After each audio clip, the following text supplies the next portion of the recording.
right, so we are here for episode 2 of season 2, Mayor. How you doing? I'm good. How are you? Good. Yeah. Episode 2, season 2. Good stuff. Right. So we have a couple guests today. You want to go ahead and talk about who we got on for this episode? Yeah, I mean, I think we have a great episode coming up. We have the superintendent of Newark Public Schools, Roger Leon. We coming up talking about, going back to school and what to expect and what our kids and teachers and all the staff can expect as they get back to school. We have Adina Bale, in recognition of Black Business Month last month, but there's also an opportunity for us to talk to her about some of the projects she got coming up in the city of Newark and some of the things that she's already accomplished here.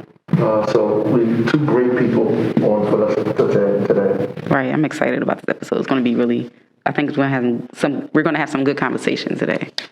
Right? Absolutely. All right, so let's go into the community updates. Let's get started on talking about COVID. So the city is still offering free COVID testing, of course. And if people, want the most accurate updates, it's best to watch your Facebook Lives every Monday, Wednesday, and Friday at 5 o'clock sharp. You want to talk a little bit about the test positivity rate? Yeah, our test positivity rate has just been increasing slowly. We've been anywhere between 3 and 6% last month or so. So, it's been teetering up and down, and we want to make sure that we continue to go down. We came down a long way since we started instituting vaccinations. We want to stay down at that level. The last vaccination update in the city, our last episode, we was talking about 60% of Newarkers 12 and up. So it's back with 66% of Newarkers 12 and up have at least 1 shot, and 55% have received are fully vaccinated. So 55% are fully vaccinated, and 66% 12 and up have at least 1 shot.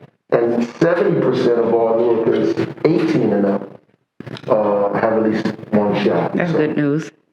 Really good news. Yeah, it's great news. I mean, it'll help us curb this variant that's running around here in the city.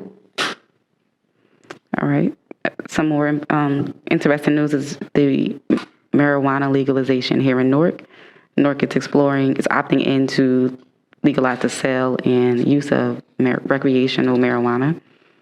You want to talk a little bit about that? Yeah, the city council just voted, passed our ability to regulate the legalization of marijuana, how to use marijuana in the city. So I shouldn't say regulate the legalization. The state has already legalized marijuana, the use, the sale, the distribution of it, the production of it. And municipalities have the ability to opt out or kind of regulate it themselves even further, tax it, figure out where it's going to go in the city and where it can't go. And I think it's prudent for us and the city council. I'm glad that they voted to regulate what's going to happen here in the city of Newark. All right, so let's move on to the eviction moratorium. Since COVID, has started, since the pandemic took place, or it has been taking place, people have had a hard time paying their rent. And I know the city held 2 information sessions about the eviction moratorium. You want to elaborate a little bit on that? Yeah, so we've been helping people with rent for a very long time now, since COVID has, come upon us. This is our 4th iteration, I believe. We have had 2, as you said, information sessions. We'll be paying people's back rent for about 12 months. Up to 12 months, we'll be able to pay up to March 1st, 2020. You'll be able to get back rent paid for. You just have to go to NewarkCovid19.com, NewarkCovid19.com, and you'll be able to register there for that. And normally, these reasons would be cause for eviction if you don't pay your rent and all these other kind of things. Now, the moratorium exists in a state that tells people that you can't evict people right now, but that's coming to an end. Right. And as that comes to an end, people have to figure out how to pay their rent, or you will be evicted if you don't get your rent paid. So the programs that we have are important in terms of helping people pay their rent, their back rent. Right. And Newark is a renter's city, so it's like, it's very helpful, that we are pushing this information out there for people. Yeah, over 70% of Newark is rent, so it's crucial for us. Mm-hmm. All right, let's move on to the Njfam Fund. The Invest Newark held a press conference this week about announcing its first deal leveraging funding from key investors such as Bank of America, AT&T, Panasonic, RWJ, Barnabas Health, and Shaquille O'Neal. The project will include partnership with the United Community Corporation. Do you want to elaborate a little on that? Yeah, I mean, we have been getting money coming in. We are still trying to raise more dollars, specifically targeted at black and brown businesses in the city and developers, black and brown developers in the city as well. United Community Corporation is getting ready to develop some city-owned parcels. The FAM Fund is going to help fill the gap and some of their financing and at very low interest kind of loans that a lot of these folks can't get capital. Businesses can't get capital from banks because banks don't give them the capital either because of their balance sheet or because of historical experience or just straight out discrimination. So we are going to fill in that gap and try to help some of these businesses get access to capital. That's really what the FAM Fund is about. And so United Community Corporation is the first, business that's not to be nonprofit that's going to benefit from the FAM Fund in terms of development. Right. And I thought it was interesting because the FAM Fund started out as a Newark. Newark started it, and now it's expanded to New Jersey, right? Yeah, and so it allows all of the major cities in New Jersey to benefit from it. So if you're a black and brown business in any of those cities, you can actually apply for the FAM Fund dollars. All right, so let's move on to Hispanic Heritage Month here in Newark. It is, it's taking place from September 15th to October 15th. You want to go over some of the events people can look forward to? Yeah, there's an invitation-only dinner September the 15th happening. September 22nd is an award scholarship presentation by Latina Civic Action President Patricia Campos.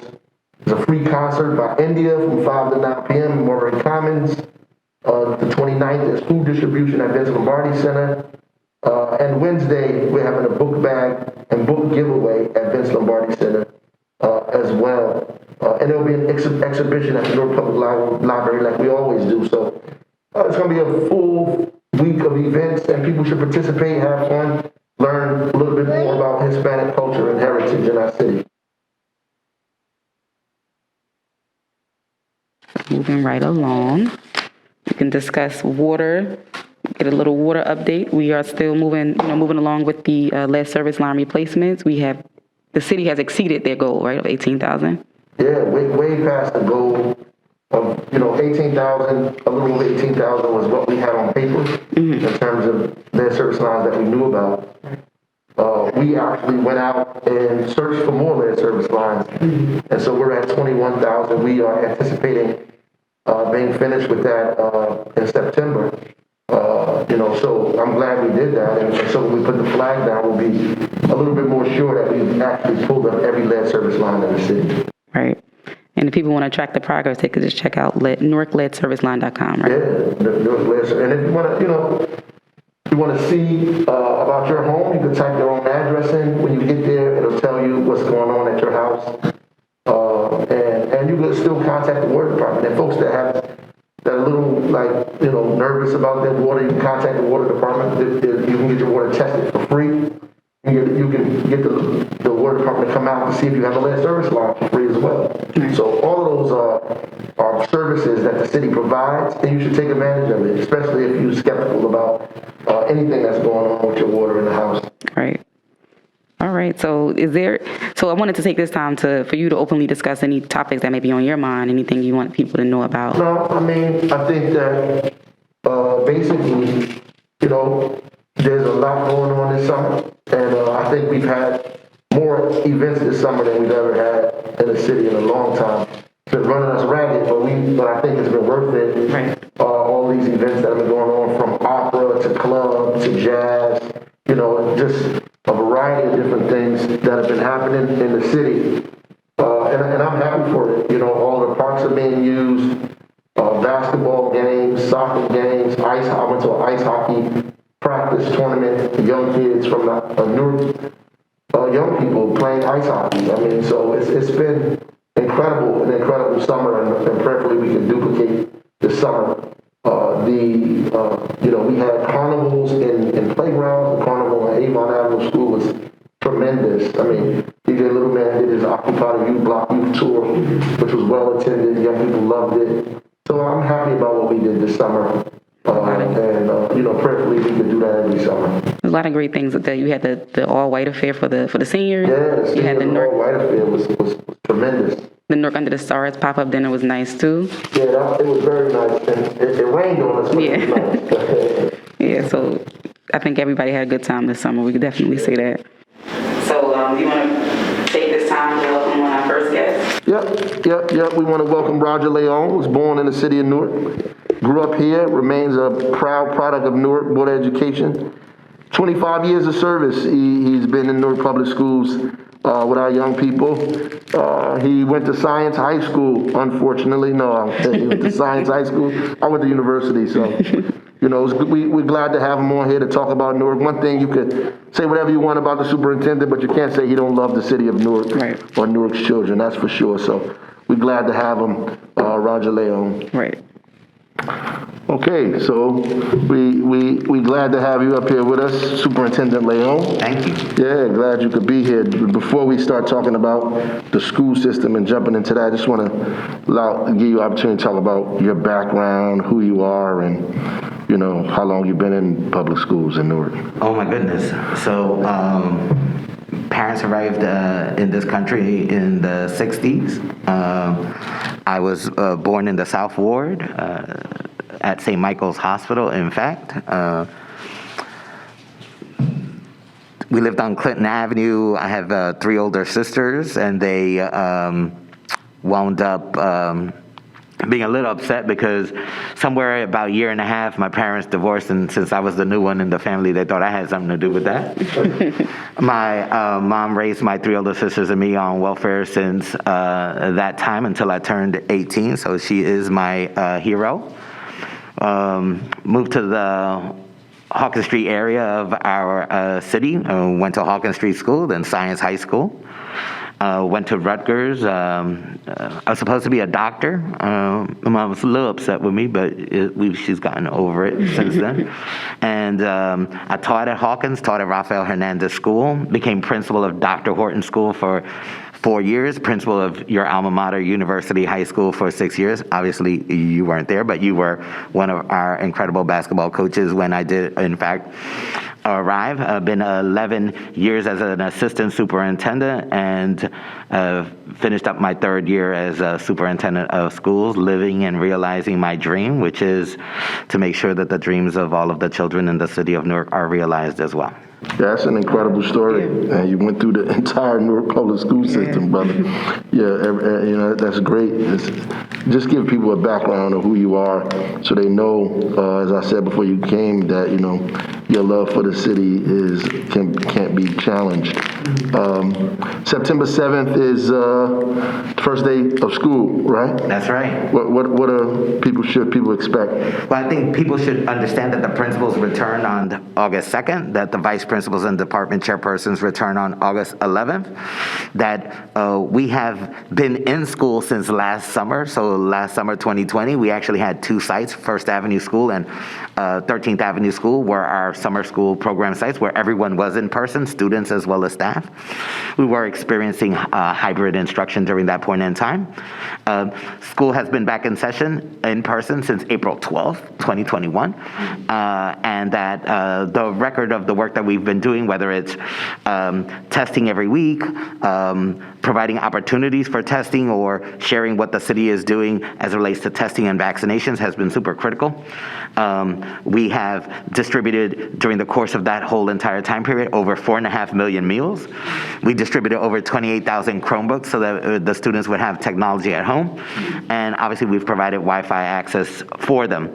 That kind of gets us to what we've done. In terms of our readiness for this school year, our Safe Return Plan has been something that has been in place We will have Chromebooks for every single student that is in the district so that there won't be any need. Even if they have technology at home, we're providing it for them. We're also providing free Wi-Fi access for anybody who gets our Chromebooks.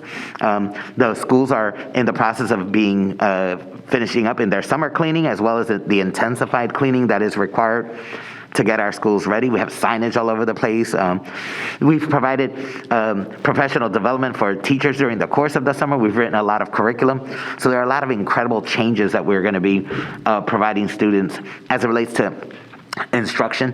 One of the things that we obviously know about this horrible, evil virus is that not only has there been potential learning loss, but we know that everybody has experienced loss. Every single student lost their friends because they couldn't see them in school anymore. So grieving, we have a lot of grieving that's occurring. We have staff that's grieving. And so there's a lot of intentional training that is occurring for our staff and incredible opportunities that we'll be providing students starting on the 7th of September that will help them. But one of the things that we've learned with our 10-year strategic plan is we're not waiting for the moment. All of the high school students have returned back or are returning back during the course of these last couple of weeks, meeting with their principals, getting their schedules ready, and creating the type of confidence that is necessary for our return. Safety and the health of all of our students and staff obviously is our top priority. We think we've done this already. We don't think we're cocky about it. We're clear that the most constant experience we have had with COVID-19 has been change, and so we will adjust as obviously is necessary. Right.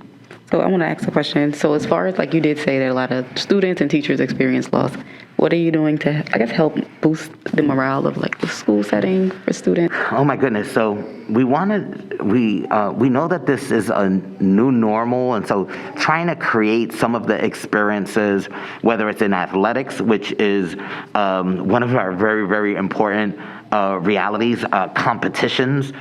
So we, in a virtual way, provided those opportunities for students. And so we've kind of maximized a lot of our own learning as it relates to remote instruction, things of that nature. So our efforts are to try to get back to what we're calling the new normal in the safest way possible. So school won't necessarily be exactly like it has been prior to COVID-19, and we'll make exerted efforts to be better. So promoting a lot of the school clubs and things of that nature we know is important to our students, and I think we found a way to provide them with that experience and still be safe and worrying about their health at the same time. Good stuff. So this year, parents are not going to have a choice to say they want to go virtual. As of right now, there isn't that option for remote instruction. Right. And so everybody has to come to school and get ready to learn in the building. That's for sure. And the Board of Education is preparing for the possibility of further increase in COVID cases this fall. Or do you think if that happens, will the school district be ready, you think? Yeah, absolutely. So one of the things that's extremely important, and I appreciate, this time and the question, is that as we can see all across the country, some schools are closing, some classrooms are closing, some offices in school buildings are closing, and everyone's like, oh my God, this is scary. Of course it's scary, because it is scary. One of the things that we've done, and we did it last summer, we actually closed the whole school. Everybody was out of the school for a couple of days. So I would want to remind everyone that we have district protocols that are listed on the district's website, and one of the protocols is if we feel it is necessary to close a school, a classroom, or office, we're going to do it. So we don't want people to get scared, and I know it's scary when that does happen, but that we will in fact continue to provide instruction to those students. In those instances, instruction will continue remotely in that case, because that is in fact allowed. But I don't want people to get scared when it happens. It is only occurring because that is what we've determined is the best thing to do to protect the health and safety of everyone involved. Where will people, how will they stay informed about all of the changes that's going on? So one of the things that we've done, and I know that this may be even very confusing to a lot of people, is that we have stayed the course. So I have only made communications to students, families, and staff when I was changing something that I felt was dramatic. So we know that the whole event is dramatic, and we know that people experiencing, oh, you wear a mask, oh, you don't wear a mask, oh, you wear a mask, oh, you don't wear a mask.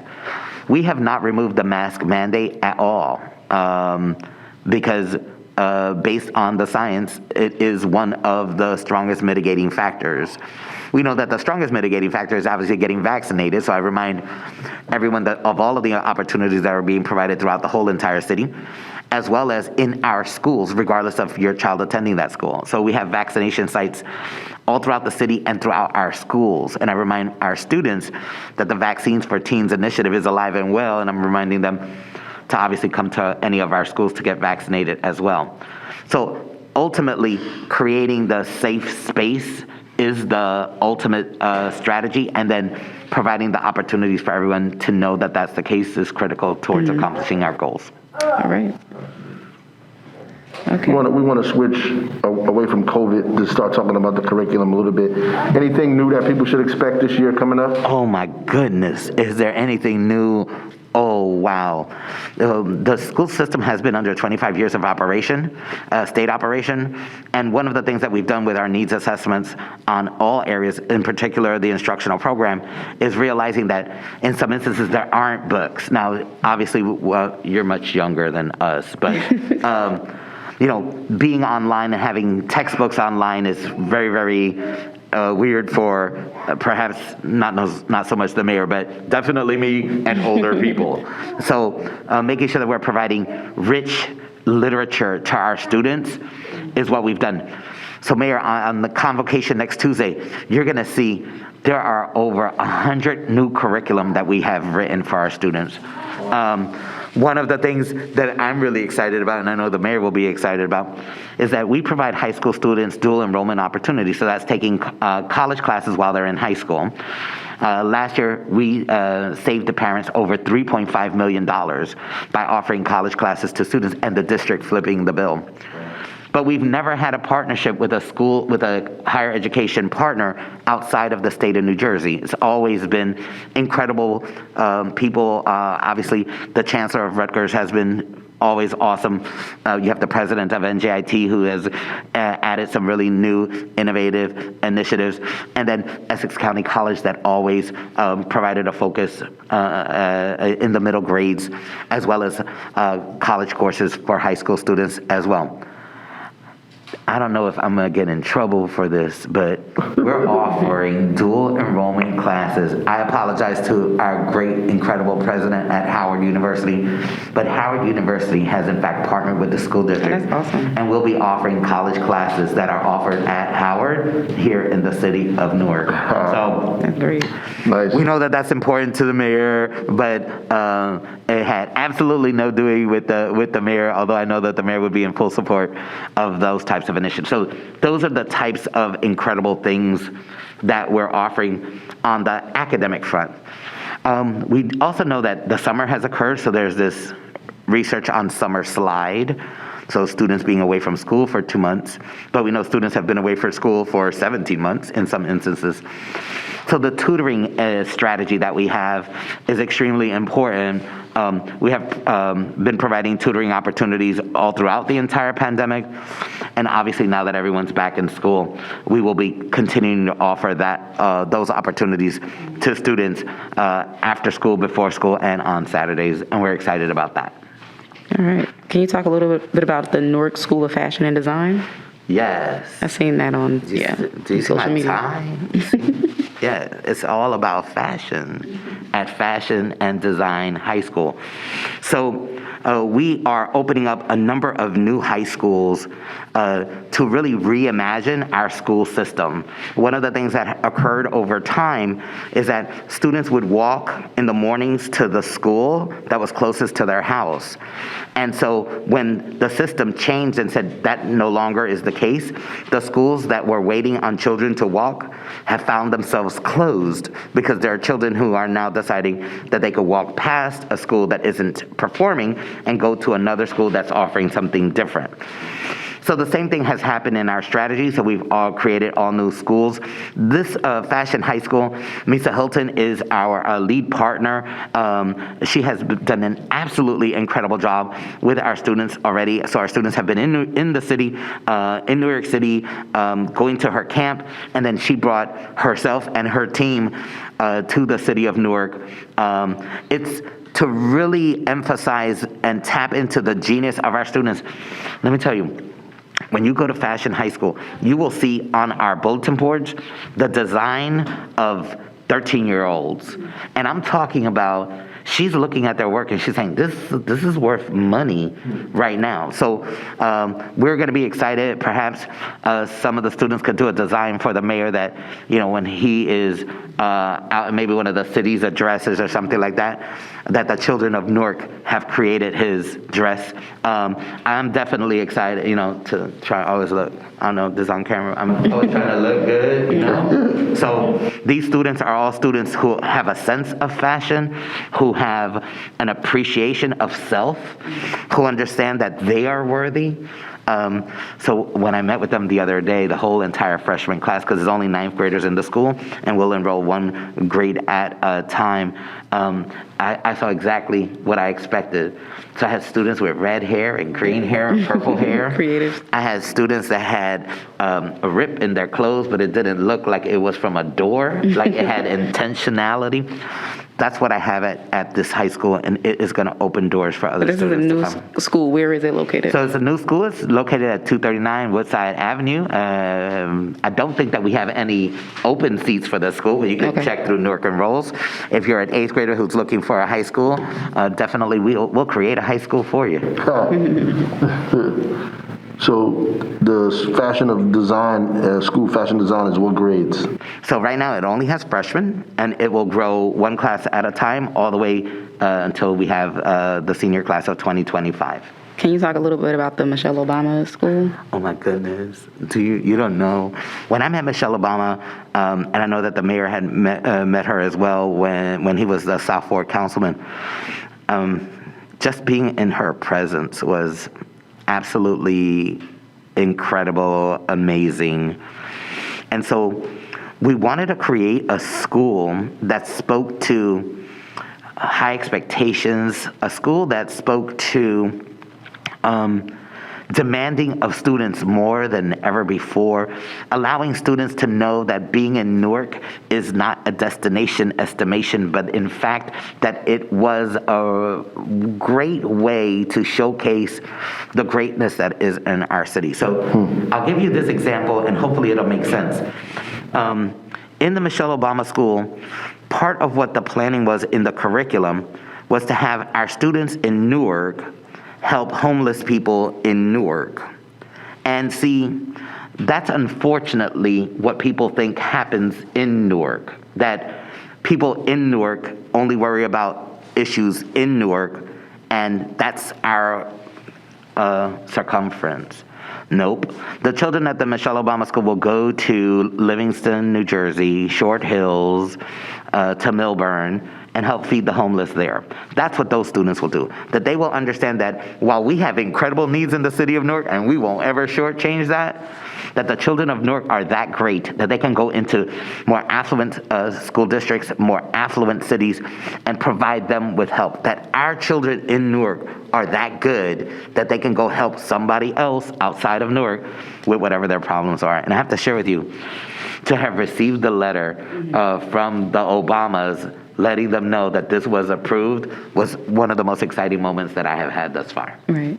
That's amazing. Amazing. So they wrote you a personal... Yeah, so wow. the letter, I'm going to show my letter on Tuesday, just so everyone could see, has authorized the school, authorized the use of the name Michelle Obama. I don't know if she's listening to this or how does this all work. Let's hope so. So we will definitely welcome Michelle Obama to Michelle Obama Elementary School at any point in time. The school is starting in pre-K, and it'll grow students every year. So we are up to second grade now, and every year we'll enroll a new grade. And what, where is it located? It'll go all the way up to 8th grade. Oh, 8th grade, It's okay. located currently at the former 14th Avenue School location. We had a technical issue with regards to the address of that school because it was supposed to be at another part of our city in the heart of the South Ward. And so hopefully if we get that matter resolved one way or another, she might be able to go back to her actual home. So I wasn't expecting that question, but we might jinx that answer.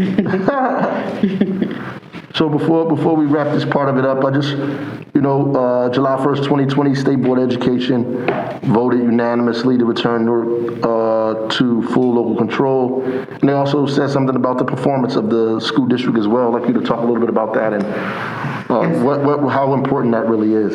So, school system had been state operation over 20 years. On February 1st, 2018, the transition plan was in effect. It was a 2-year plan. We successfully completed everything that was outlined in there. And so on July 1st, 2018, one of the final acts of Commissioner Repollette, and I'm just so extremely grateful to him now as president of Kane University, to have found it to be something in his repertoire of what he left as an incredible commissioner in our State Board of Education. And that was multifold. So it was return to local control that allows the residents of the city of Newark to be in control of their destiny as it relates to my incredible Board of Education. And they are, in fact, incredible, all 9 members, starting with the leadership of our board president. But in addition, one of the things that we were recognized for was meeting all of the standards that all high-performing school districts in New Jersey meet. So there is a standard for all boards of education. Some are high-performing school districts, some are not, and some are much less than that. And so we were in the much less than that category, and I send a special message to all of those superintendents that with their hard work, their commitment to excellence, being steadfast, that there is light at the end of the tunnel, and it's not necessarily a train coming at them. Ultimately, at the end, we pride ourselves to be highlighted as a high-performing school district in the state of New Jersey, and we will commit ourselves tirelessly every day to continue that incredible reality every day for every child, in every class, in every grade, in every school, regardless of the type of school, private, parochial, charter, early, and any of our provider sites. All of the district schools included in that effort. That's great, man. It's exciting, all the stuff that's happening in Newark Public Schools. I think young people have a lot of options now, a lot of opportunity. That's great for us, and we're going to get through this pandemic because we're not going to let the pandemic slow us down. So I appreciate you being on here. You got any last thing you want to say? No, we appreciate this time. Obviously, getting information to everyone is extremely important. I have, on more than one occasion, applauded you for your leadership. You know how proud I am of you. The fact that a little boy from Newark grows up to be an incredible man and a great mayor, and the fact that we are in good hands is evidenced by the realities of the last 17 months. You have my full support, whatever we need to do in the school system in partnership with the city of Newark to let all of the residents know that this is a virus that will not win. The district is all in. That's right. Thank you, Thank you, Superintendent. sir. Appreciate you coming on our show. Appreciate you. Thank you for the time. Yeah. All right, we ready? Yeah. Welcome our second guest today. Adina Bayo is a business owner, developer, friend, lover of this community, a successful entrepreneur here in the city of Newark that we want to welcome to our show.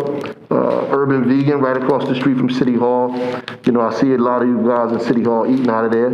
IHOP as well, and Cornbread, and a incredible building as well that is also there. In total, I think you own about 8 restaurants or so nationally. So without further ado, I don't want to steal your shine. Let's welcome our second guest, Adina Bayo, and let's talk a little bit about some of the stuff that you've done. Thanks for having me. Good to be here. Yeah. Glad to have you. Yeah. So, welcome to our show, and just a couple of questions. You want to talk about how you gotta be nervous. Talk about how your career got started. How about that in real estate? Yeah, I think it started really, if I was to think about it, my career in real estate really started in some remote village in Africa. Yeah. And, my grandmother, she owned a lot of stuff in our little village. She had a restaurant, she had real estate, and she would just send me every now and then to go collect rent. I didn't know what I was collecting, but it was rent at like 6 years old. So I think I started my real estate career, if you go by Malcolm Gladwell, doing the 10,000 hours, I want to say somewhere in Africa. And it just became a natural part of who I was. If I wasn't doing that, I was working in her restaurant.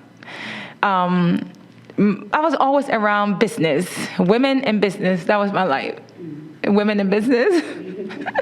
So that was like early on in your life, around 6 years old, you seen all that great example of your grandmother. Oh yeah, definitely, yeah. Right. So a lot of people do real estate, or they do like the business stuff, the restaurants. You decided to do both. Yeah. Why do you think that you wanted to do both of those things? I think it was accidental, right? I think my first IHOP, I didn't start out to do no IHOP. I just wanted to build it, And then I think it said when you make plans, God laugh. And he just kind of propelled me. The universe just kind of put me in this situation where I had to act. And that was really my first IHOP, opened up in 2007 in Irvington. And I replaced a diner that was there for about 72 years that didn't let Black people eat there. Wow. In Irvington. And the owner was so kind to tell me that story. Wow. And it felt so good when the IHOP opened, because I just kept that in my mind that, wow, the ancestors are happy today. I know that's right. Yeah. So was it difficult for you to do all of this stuff? Was it difficult? Oh yeah. I think it's always difficult. I think everything that you do is difficult, but there's no substitute for like hard work and tenacity. I think that difficulty for me has been a space where I've occupied, right, Jua? That's right. I think difficult for me is a space that I occupy differently. I think I look at everything as an opportunity. I'm not easily deterred by anything. So when difficulty comes, I kind of look at it as, it's preparing me for something greater. Right. Yeah. So you went from real estate to owning a restaurant. How early did you start off in real estate? Wow, I bought my first house at 21. Wow. Yeah, when I graduated college, I was living with my dad, and I was living with my parents, like, no, And my dad, you either have to get married or you have to buy a house to get out. And you have 2 years to live in his house. So I'm like, how am I supposed to get married in 2 years?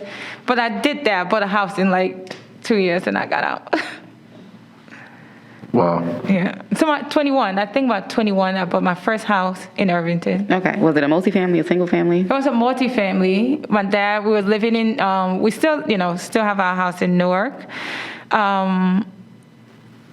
And we had a multifamily there, and I bought a multifamily in Irvington. Mm-hmm. So how did the real estate, how did your interest grow over the years? Like after that first house, did you buy more or? Yeah. When I bought that first house, it was a 3-family. So I rented the top levels and I lived literally like Right. in the basement. And I was working at the bank at the time, and I had 2 jobs. I would go work at the bank. After the bank, I would come and literally do my real estate stuff. I started looking at properties, and I think I had a house a year later. I bought another 3-family, and it just kind of catapulted, and I would start doing these rehabs. Like I would buy a property in like the worst part of town, and I would just make it so beautiful, and rent it out. Right. So I had done so many of those by the time I went to my first high rise. Yeah. That's interesting because I feel like now it's very popular to do that, but probably, years ago it probably wasn't as well known that was a good way to build wealth and, to build, a career in real estate. Yeah. I've been meaning to ask you, why did you choose IHOP out of all of the, it just happened that way, or you actually went out and said, I want to do IHOP?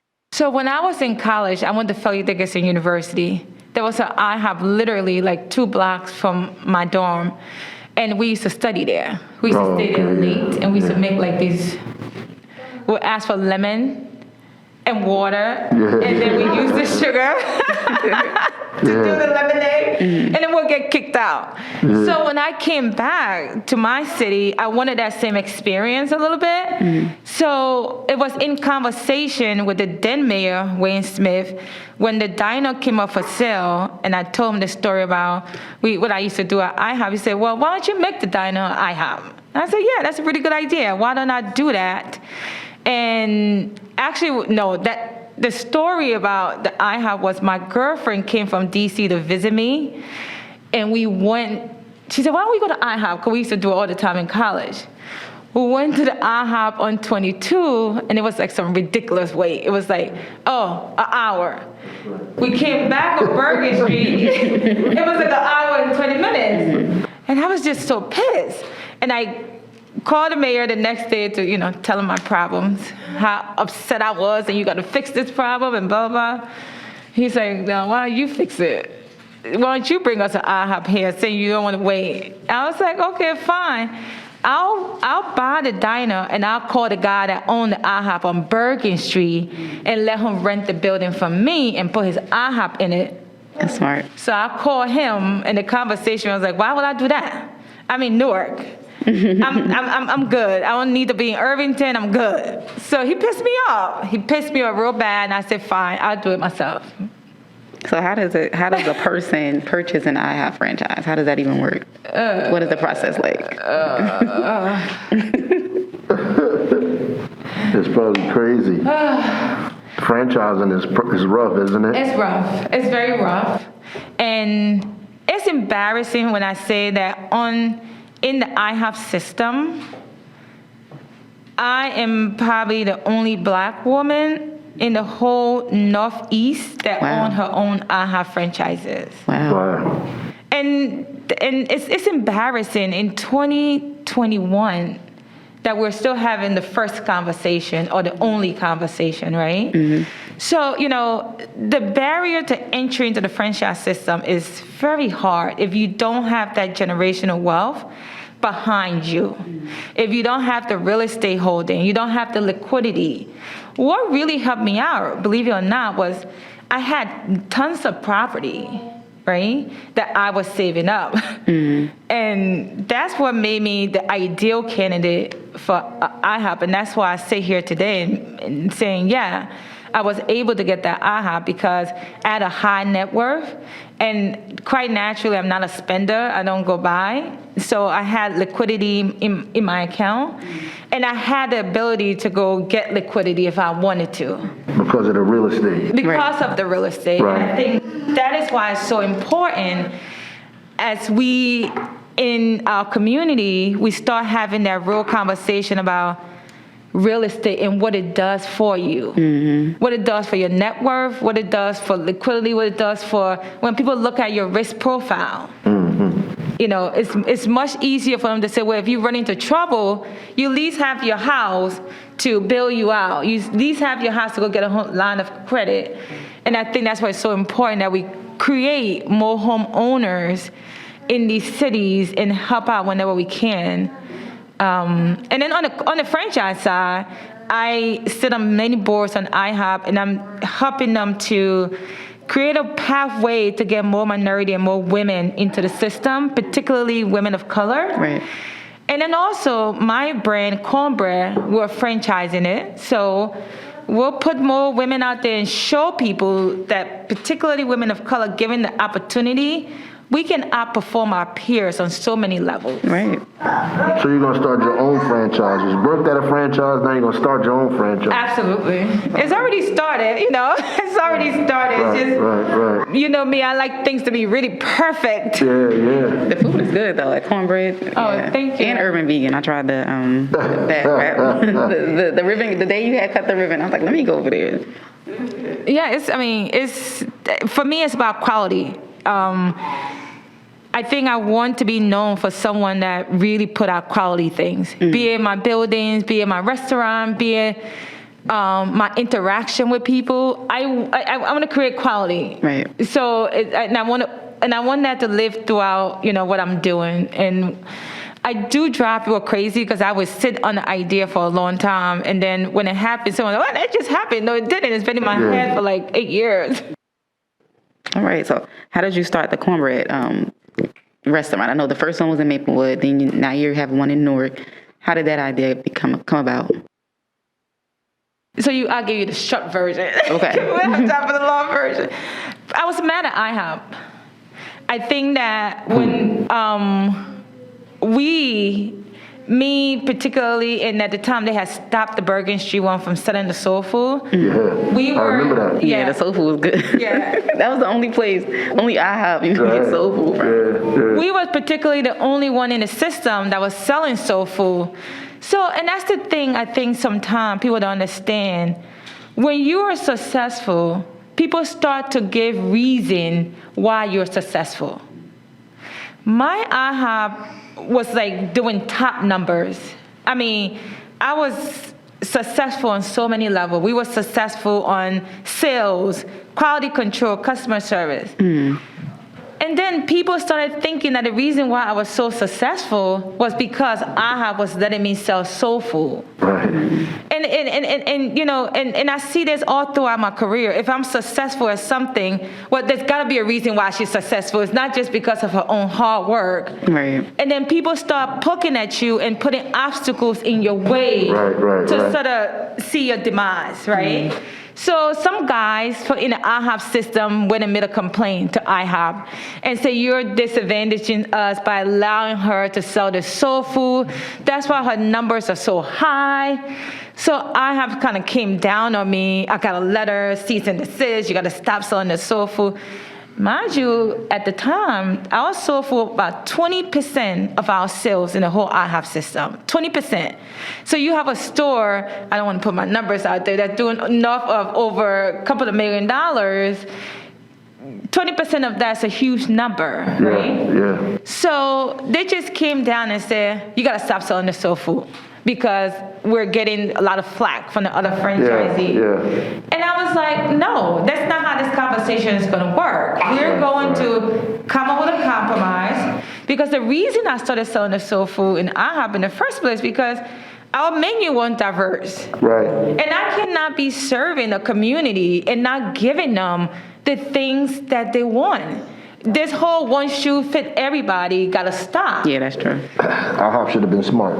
So, they got the menu. The compromise wasn't even a compromise. They would say you could sell the fish, you'll sell grits, and that's it. And I felt like powerless a little bit, and I always think challenges and hard time is that God would either you'll remove yourself from a situation or he'll remove you. Right. So when that happened, I already had the numbers. I knew what the soul food market people was looking for. So I said, why don't I go ahead and open a soul food restaurant? Why do I need to sell it at an IHOP? At IHOP, right. It was just me being comfortable, not wanting to really take a leap of faith. Right. So I said, why don't I go ahead and do it? And Cornbread came from the name because when I was selling the soul food at IHOP, every time you bought a soul food, we used to have this we took the IHOP corn pancake and made it into our cornbread. So I used to sell the cornbread cake with all the soul food, so customers loved it. So I said, you know what, I'll just name it Cornbread. So That's great. Yeah. That's a great story too. You know, these people always try to get in the way, and the perseverance. I think that's important. That absolutely. talk a little bit about, you know, if you can, perseverance in this business, because people they use every little obstacle as an excuse not to do anything. No. No. Yeah. No, you can't. And especially when you're in business, you're going to have real hard time. You're going to say, a lot of people are going to say no to you. Don't be deterred by your no. And sometimes, you know, it's hard saying that when you're not the one experiencing it on the other side. Right. So I preface that by saying, be vulnerable, but find motivation through those no's and persevere and push ahead through the hard times, right? Like, for example, when I first went to finance my first IHOP, nobody would kind of like give me any money because to them, when I started, I was like 24. I had no restaurant experience. I'll argue that because I work at McDonald's. And all of the banks were just like, what are you doing? You think we'll give you $2.5 million? Like, Right. no, we're not doing it. And every time someone would say that, and the reason why they would say that is because they hadn't seen me. They didn't know what a young black franchise woman looked like. So when people say no to you, understand sometimes it's a limitation of their imagination, what they haven't seen before. Yep. So when I would go to a bank and I would say we're looking for a loan, and they would see me and it would just be like, no, I haven't seen that one before. Right? So it's not usually about you, but you gotta stay boxing and keep your focus on your goals. And your goals have to be the things that fuel you, that keep you going. So when did you get the yes? For that, you know. I like my 7th bank. Okay, so you kept going. I kept going, and I think, but this is why I think also representation matter. Right. I got the yes from a sister. She is, at the time, she was the only black woman in the IHOP system. Wow. In the franchising system. Only one, and she's still there today. She called me because before you get a yes in IHOP, Nicole got to say yes to you. If she doesn't, it doesn't happen. So she had already said yes to me. 2 years later, I'm still willy-nilly trying to find a bank to say yes to me. So she called me one day, and I remember this because I was coming from the Newark Y, working out, coming out. Nicole calls me. It was like around 6:30 our time. She's in California. And she says to me, Adina, when are you opening up the store? It's been 2 years. And I kind of said to her, literally, Nicole, no bank will lend to me. Nobody will lend to me. And I kind of broke down crying to her because it had been such an emotional roller coaster. You got to imagine getting a bunch of no. And I'm not just saying like quick no's. This is like we'll go through a 90 days, 4-month process, and someone will come back and say no. They couldn't give you a reason though? Yeah, they'll give me a reason. You don't have the experience. You haven't done this before. It was never about my credit. It was never about my liquidity at the time. It was just no because I don't have the experience. It got so bad, I started working at an IHOP part-time for free. Because I wanted to check that box off that say I don't have the experience. I wanted to say I'm working at an IHOP now. Right. So Nicole was like, what do you mean no one will lend to you? So she's like, are you serious? You are approved IHOP franchisee. Do they know what that means? So she says, stay by your phone.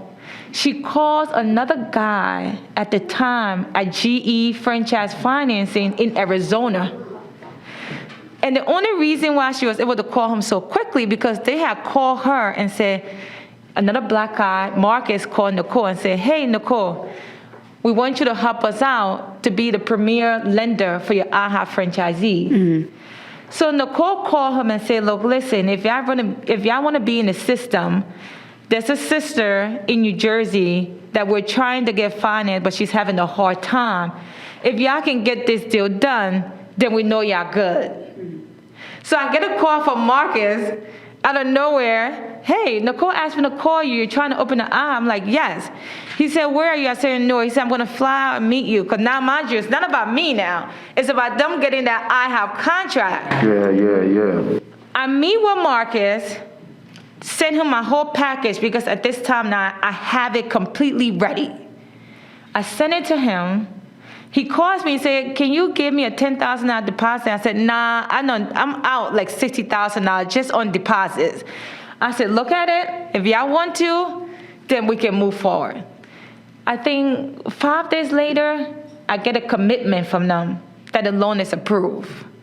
And we closed in like 35 days. Wow.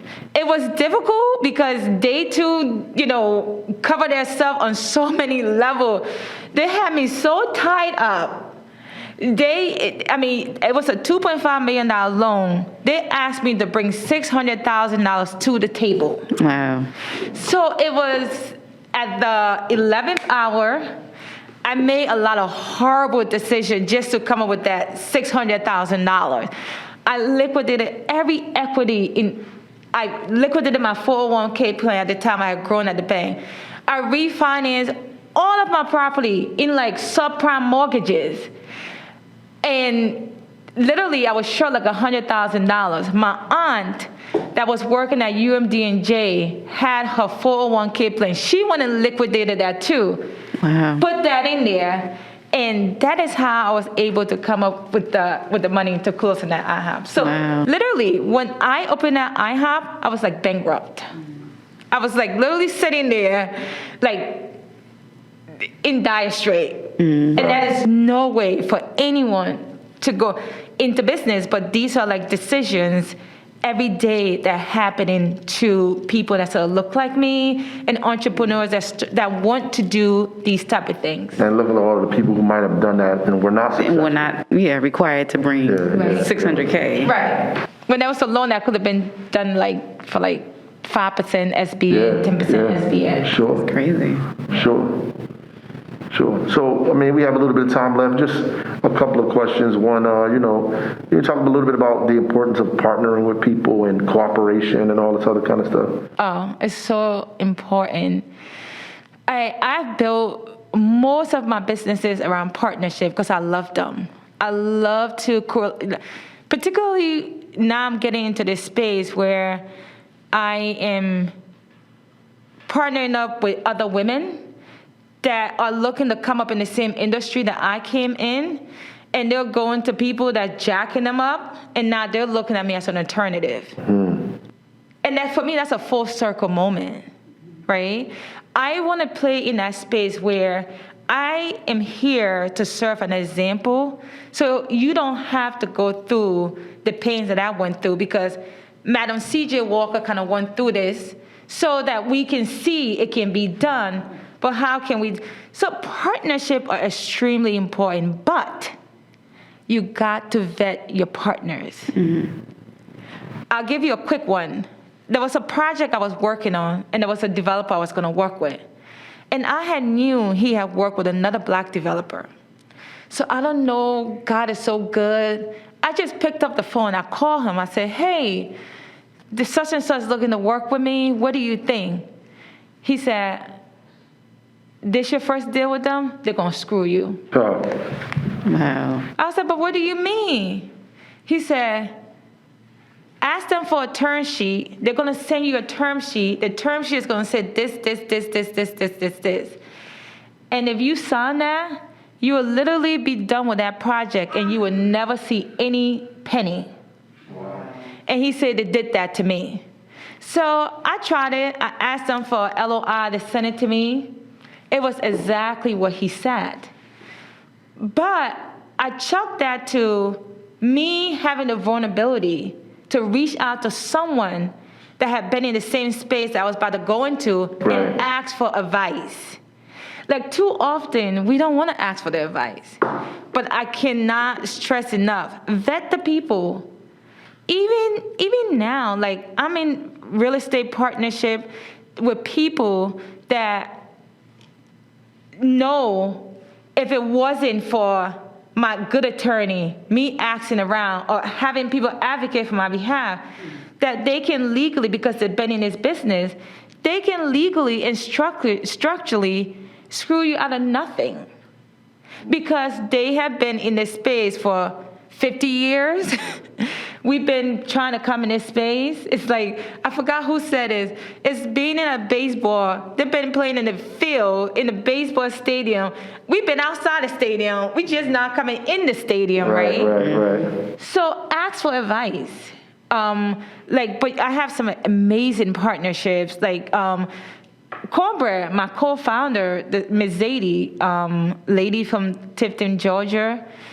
Beautiful partnership. Well, she's become like a mentor, a mom to me. Just really amazing person.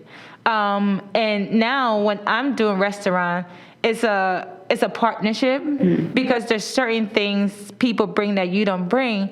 But do your homework. Give the partnership a foundation. Right. And when people are not good to you, use your community to advocate for you. Right. Yeah. Good stuff. So we're going to ask about the school system a little bit. I want to give something to advice to young people as we close out. School's about to start. What advice would you give them, right now? Oh, wow. I'm a product of the Newark school system. I went to middle school and high school, Weequahic Indians. Right. One thing I will say to young people is that there is no substitute for hard work. And right now, there's so much distraction. I learned most of who I am today when I was in high school. I went to an after-school program called Quest Youth Center. I did so many after-school programs, but that program was particularly impactful to me because there was, Mrs. Carter, she was the lady in charge there. She used to do this round table with us, and she used to ask us, you're from Newark, and at the time, Newark was getting a really bad rep as to, so what she was kind of doing for us was building us up as young kids coming up in Newark to have pride in our city.